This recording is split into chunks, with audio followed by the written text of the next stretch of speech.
Another mini crawler. It seems like the RC Driver channel is the spot to go to for mini crawlers, and now we have this one to check out, the new Hobby Plus Hunter, and it's much like the rock van that we recently reviewed. So in this video, I'm going to show you what comes in this kit, show you the body up close, tell you about some of the chassis features, and then we're going to put it through some fun challenges. First up, here's what comes inside the box: the assembled rig with the battery already installed, an instruction sheet, some basic tools, the USB charger, and a 2.4 gigahertz radio system, the better one with the extra switches on it. And now we can take a closer look at the crawler. It's a 1/18 scale 4x4 and based off of a Unimog. However, it's not licensed. It comes in two different colors, this desert yellow and a green, and this has some pretty cool details on it for a basic kit. Check out that front bumper with the large bash guard up front, snorkel on the side mirrors, windshield wipers, even separate door handles. And the really cool part is the utility bed with a roll cage on it, spare tire,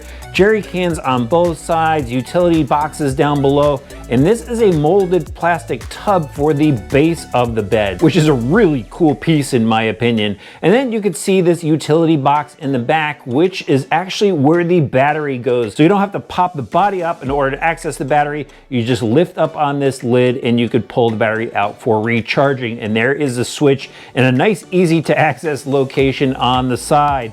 It also has LED lights front and rear. I like the little cages on the lights, and up front those LED lights are recessed in the bumper. Now the tires and the rest of the chassis are just like what we saw on the rock van, so I'll go over that really quick. The tires have a decent tread to them, one-piece wheels, and then the chassis is an aluminum plate, 4-link suspension in the rear, 3-link in the front with a pan-hard bar, your basic friction spring shocks, and then the driveline is made up of a centrally mounted transmission with a low mounted motor, slider drive shafts, and then portal axles. And the portal axles are fitted with metal gears and CV shafts out to the front knuckles. In the electronics department, we've got a chassis mounted servo up front with some plastic linkages down to the steering knuckles, the 2-in-1 speed controller unit that we saw on the rock van as well, which has a nice smooth throttle feel to it. And then as I mentioned before, the 600 milliamp LiPo battery sits in the case out back. I had a really good time driving the rock van version of this. Now with the new body set, let's see what the Hunter could do. When it's raining out for weeks, under the bridge is the best spot to go crawling. And I could see some really good challenges for the little rig here too.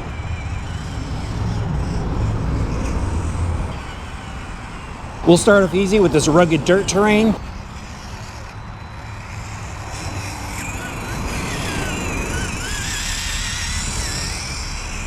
We need a little bit more of a challenge. Let's hit the rocks.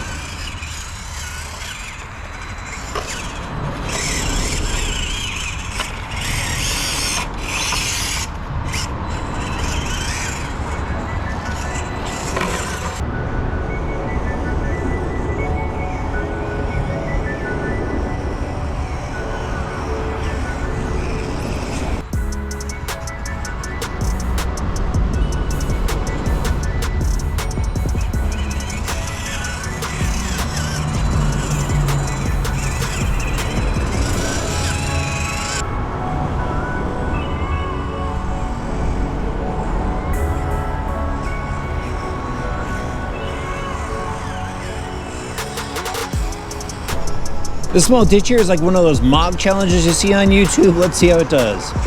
Nope. Nah. All right, more power. Now we'll see how waterproof this thing really is. Let's go into the water. It's going. A little hung up. And it stopped. It's alive. The T-Hunter actually came back to life as I was walking back to my Jeep. The wheels straightened out. I gave it some throttle and it was ready to go again. And I wound up driving it some more underneath some overpasses and just had a lot of fun with this little rig. So as you guys saw, it stopped when I was driving it through the water. The box says that it's waterproof. So I went and put it through the test to see how waterproof it was and wound up submerging it, and that's when it stopped. So I would say that the electronics are water resistant, and there is a line on the box that says that as well.